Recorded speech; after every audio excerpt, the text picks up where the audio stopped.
নারায়ণগঞ্জে সোনারগাঁয়ে মহান বিজয় দিবস যথাযোগ্য মর্যাদায় উদযাপন করা হয়েছে। স্টাফ রিপোর্টার মোহাম্মদ নূর নবী জনি জানান, মঙ্গলবার সকালে উপজেলা প্রশাসনের আয়োজনে সোনারগাঁ স্টেডিয়ামে কুচকাওয়াজ অনুষ্ঠিত হয়, যেখানে স্কুল ও কলেজের শিক্ষার্থীরা মনোমুগ্ধকর ডিসপ্লেতে অংশগ্রহণ করে।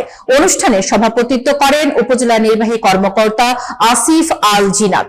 এর আগে মহান মুক্তিযুদ্ধ শহীদদের প্রতি শ্রদ্ধা জানাতে শহীদ মজনু শাহ পার্কের বিজয় স্তম্ভ ও উপজেলা চত্বরে পুষ্পস্তবক অর্পণ করা হয়।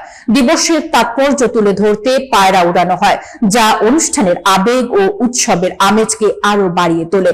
অনুষ্ঠানে উপস্থিত ছিলেন সোনারগাঁ সহকারী কমিশনার ভূমি তৌফিকুর রহমান, সহকারী কমিশনার ফাইরুজ তাসনিম, সোনারগাঁ থানার ভারপ্রাপ্ত কর্মকর্তা ওসি মহিবুল্লাহ, তদন্ত ওসি রাশিদুল হাসান খান সহ বিভিন্ন রাজনৈতিক ও সামাজিক সংগঠনের নেতাকর্মীরা।